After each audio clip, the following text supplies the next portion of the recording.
Bismillahirrahmanirrahim. Assalamualaikum warahmatullahi wabarakatuh. Alhamdulillahirabbil alamin. Assalatu wassalamu ala asrofil anbiya'i wal mursalin wa ala alihi washabihi sayyidina rasulillahi ajma'in. Amma ba'du. Pertama dan terutama sekali, tiada kata yang pantas kita ucapkan selain daripada puji dan syukur kita atas kehadirat Allah Subhanahu wa taala, yang mana beliau telah memberi kita rahmat, nikmat dan karunia-Nya sehingga kita telah bisa melaksanakan semua aktivitas-aktivitas kita. Kemudian daripada itu, salat dan salam mari kita doakan kepada Allah agar disampaikannya pada pucuk pujangga umat Islam sedunia, yakni Nabi besar Muhammad sallallahu alaihi wasallam. Karena beliaulah yang telah bersusah payah, bertetesan keringat, bercucuran darah demi menegakkan kalimat la ilaha illallah di permukaan bumi ini. Baiklah,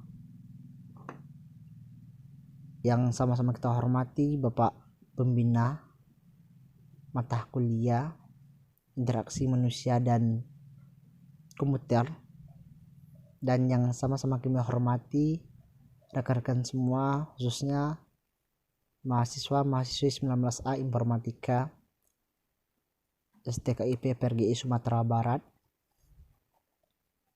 Baiklah, kami dari kelompok 4, saya sendiri Hamdani A sebagai moderator akan menyampaikan hasil presentasi kami pada hari ini mengenai piranti interaktif dan aspek ergonomis. Materi yang pertama yang akan disampaikan oleh Saudara Rahmadian Daswandi kepada Saudara Rahmadian Daswandi, kami persilahkan. Assalamualaikum warahmatullahi wabarakatuh. Nama saya Rahmadian Daswandi dari kelompok 4 sebagai penyaji pertama tentang piranti masukan tekstual. Adalah piranti masukan standar yang dijumpai pada semua komputer, lebih dikenal sebagai keyboard. Keyboard terbagi menjadi 6 bagian. Yang pertama, keyboard QWERTY. Rancangan keyboard ini pertama kali digunakan pada mesin ketik Amerika Serikat pada tahun 1874. Susunan tombol dipilih untuk mengurai loncatan penekanan tombol yang tidak sengaja pada mesin ketik manual. Misalnya huruf S, T, dan H diletakkan berjauhan meskipun sering digunakan dalam kalimat bahasa Inggris. Diciptakan oleh Christopher Latham pada tahun 1870-an. Yang kedua, keyboard Dvorak. Keyboard ini diciptakan oleh August Dvorak dan William pada tahun 1936. Dirancang untuk mengurangi jarak pergerakan jari, mempercepat ketikan hingga 200 ketikan per menit. Penerimaan lambat karena pemakai tidak bersedia berusaha pindah dari QWERTY. Yang ketiga, keyboard alfabetik. Keyboard ini persis sama dengan keyboard QWERTY maupun Dvorak, tetapi susunan hurufnya berurutan seperti pada urutan alfabet. Bagi pengguna yang bukan tukang ketik, barangkali tata letak ini cukup membantu. Tetapi dari hasil pengujian, penggunaan tata letak seperti ini justru memperlambat kecepatan pengetikan. Yang keempat, keyboard Clock-Kenberg.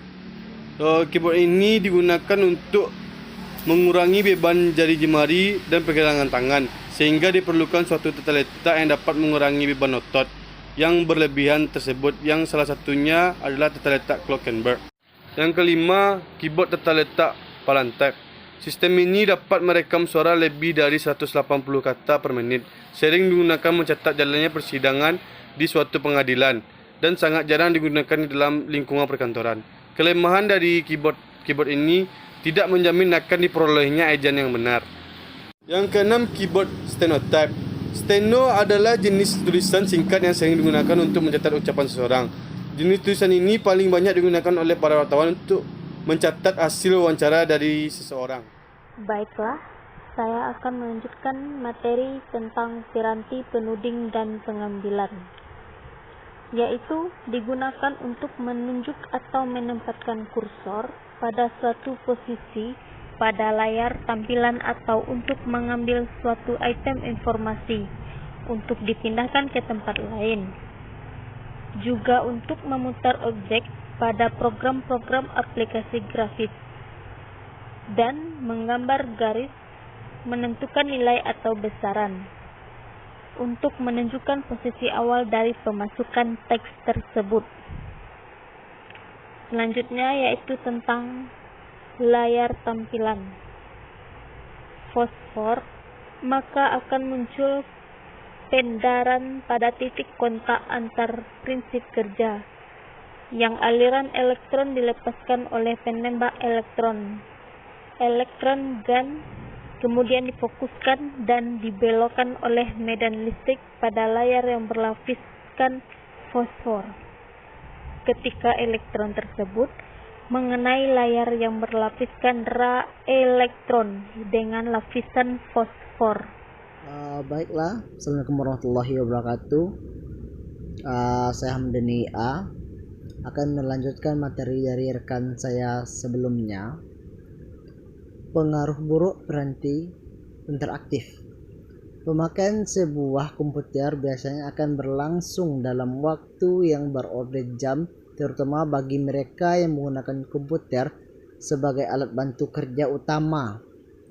Kita semua akan mengatakan setuju bahwa komputer merupakan alat bantu kerja yang canggih dan dapat mengurangi beban rutinitas yang sering dijumpai oleh para pegawai kantor ataupun siapapun juga. Ya kan, kita semua sangat setuju kalau komputer ini sangat meringankan beban kita. Contohnya kalau kita dulu orang buat ini, contohnya membuat sebuah makalah, membuat sebuah ringkasan, orang harus menulis menggunakan pena dan juga buku.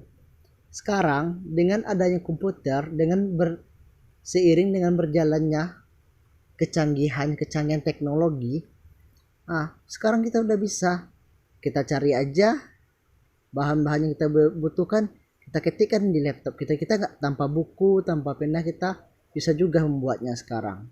Itulah kecanggihan yang dimiliki oleh komputer yang kita rasakan pada saat sekarang ini.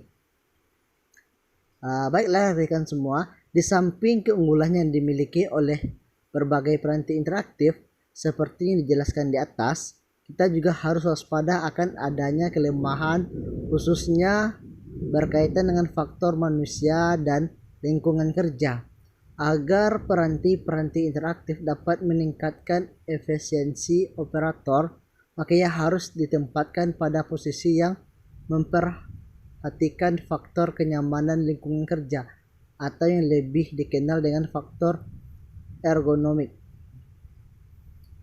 Jadi komputer ini juga sangat membantu kita, banyak sekali manfaatnya bagi kita. Di samping itu, kita harus juga memperhatikan hal-hal yang boleh kita lakukan dan yang nggak boleh kita lakukan demi keselamatan kita juga dalam pengoperasian sebuah komputer.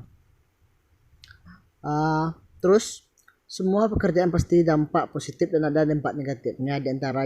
Di antara banyaknya dampak positif, ada juga dampak negatifnya. Di antaranya, pertama, kerusakan pada mata. Kalau kita selalu lama berada di depan layar komputer atau HP, maka mata kita akan cepat rusak.